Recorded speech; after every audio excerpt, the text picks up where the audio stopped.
You're in the Air Force, right? Marines, actually. How long are you here for? A few weeks.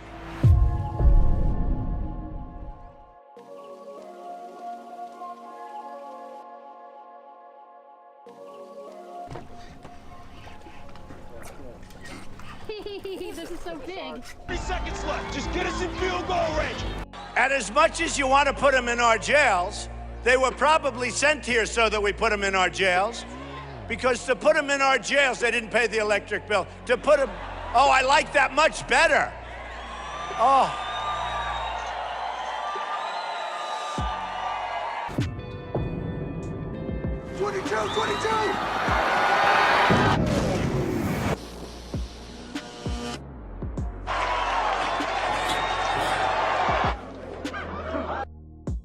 Once again, the full faith and support for America's intelligence agencies. I have a full faith in our intelligence agencies.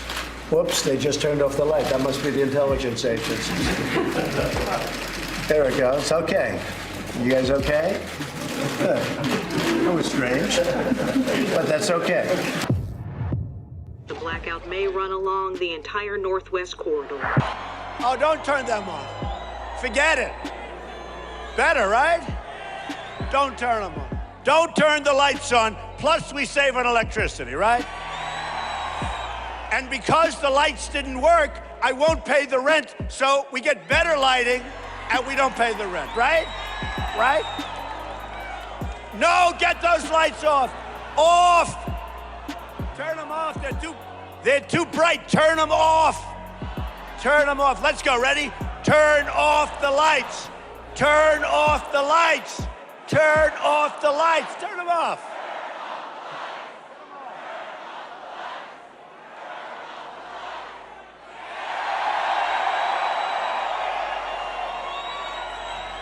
So much nicer.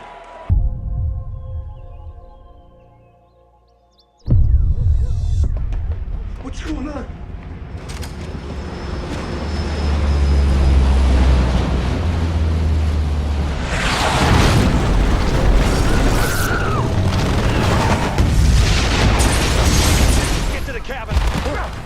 You take care of your brother, you hear me? Now go now, go. Why are you still paying? Let's go. If you're seeing this broadcast, you are in a part of the country no longer controlled by the government of the United States.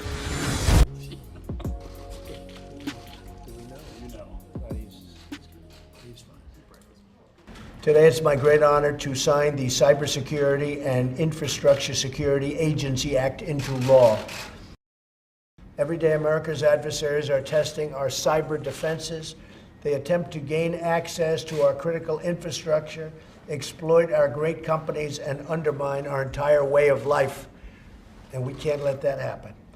This vital legislation will establish a new agency within the Department of Homeland Security to lead the federal government's civilian response to these cyber threats against our nation. We've had many, many threats against our nation. Cyber is going to be the newest form, and the threats have taken place, and we've been doing a pretty good in knocking them out, but now this will make us, I think, much more effective. The men and women of the new Cybersecurity and Infrastructure Security Agency will be on the front lines of our cyber defense. They will partner with the private sector and all levels of government to defend America's power grids, banks, telecommunications, and other critical parts of our economy. The cyber battle space evolves, and it is evolving, and unfortunately faster than a lot of people want to talk about, but battle space it is. So as the cyber battle space evolves, this new agency will ensure that we confront the full range of threats from nation states, cyber criminals, and other malicious actors, of which there are many.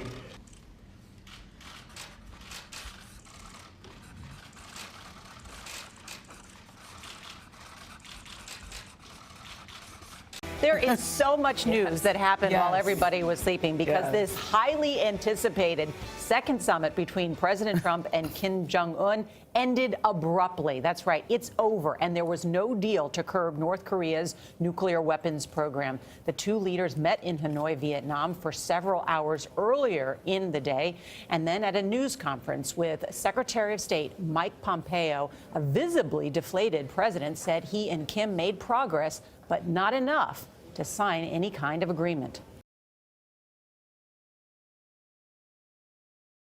Sometimes you have to walk. It was a high-stakes meeting with a disappointing outcome. After extensive face-to-face talks in a five-star Hanoi hotel, President Trump said Kim Jong-un's offer was simply not good enough to give up America's leverage.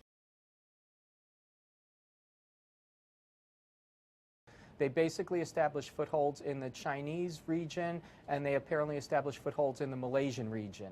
The Times reports the NSA began spying on North Korea's computer networks after becoming increasingly concerned that the regime was bolstering its teams of hackers. Kim Jong-un's government has a secretive hacking team called Bureau 121 and a larger cyber branch called the Reconnaissance General Bureau. CBS's Major Garrett asked the president about lifting sanctions.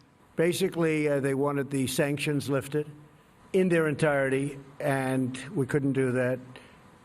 They were willing to denuke a large portion of the areas that we wanted, but we couldn't give up all of the sanctions for that. Will all the sanctions that are currently in existence remain, sir? They're in place. You know, I was watching, as a lot of you folks over the weeks have said, we've given up. We haven't given up anything. I'm also curious not only what you think happened overnight there, but also what the implications are in terms of the U.S.-China trade deal and our relationship with China, as President Xi has been watching all of this. Well, the deal fell apart along what we have seen the deals fall apart in the past over, which was sequencing, right? We know that from the special envoy to North Korea that was appointed by the United States, he made a speech at Stanford in January, and he said that the North Koreans had agreed to dismantle their uranium and plutonium enrichment facilities. So that was the carrot that they were dangling out, and they wanted to see what the United States would give them to do that. So that's why they ended up here in Hanoi. The fact is, the North Koreans wanted way more than what the United States was willing to give, hence why the president walked away. They clearly want all the sanctions lifted. The president was very specific about that. We now know that all this discussion about, is President Trump going to give up troops in South Korea, as a concession to Kim Jong-un? Now it's pretty clear. I'm not sure Kim Jong-un really is all interested in all of that, and that was never on the table in the first place. So the president walked away. What does this mean for the China situation and the China negotiations? Look, I take the president and Secretary Pompeo at face value that they were not satisfied with this deal. I think there is a secondary benefit to the president, that it sends a signaling message to the Chinese that they will walk away from a deal, that if he doesn't like the terms, he's not so eager to have a win that he'll take anything. So, but I don't think that's the primary motivation about why they walked away from this deal with North Korea. I think the primary motivation was that they didn't like the terms. Russian hacking to influence the American election has dominated the news, but we've also noticed a hacking attack that could be a future menace to America. Well, China stealing our military secrets. New research suggests Chinese hackers are targeting more than 24 universities to get access to maritime technology. To trusted SEC founder and cybersecurity expert David Kennedy. David, do you have any doubt that this is being done by the military, the Chinese military? I mean, we don't have a lot of the data to actually support exactly where it came from, but we have seen a huge increase in Chinese government activity related to this type of theft. So, I mean, if they're saying it came from China, there's probably a lot of great evidence to support it, and I wouldn't doubt it. There's been a huge uptick in a substantial amount since 2015, when we actually had a treaty that really set forth that we wouldn't see a lot of this intellectual property theft. So there's not really much doubt in our minds around where it's originating from, and we're definitely seeing a huge increase when it comes to intellectual property theft, government secret theft from the Chinese government specifically. Do we know what they're looking for?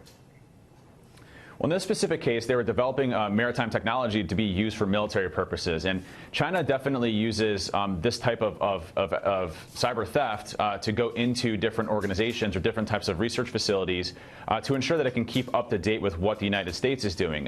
And we see that very commonly from different intelligence organizations, including Russia, including North Korea, including Iran. All of these are different ways that we can use cyber capabilities to understand what our adversaries are doing. And China definitely does that same thing. They want to understand the technology that we're developing so they can stay up to speed with what we're doing here with our military as well. Now, clearly, they want us out of Asia. I mean, they want us out of all of Asia. They want to be the dominant force in Asia. They don't want us to be any part of it. But specifically the South China Sea, isn't that their real target here? That's where they have those islands built up, et cetera.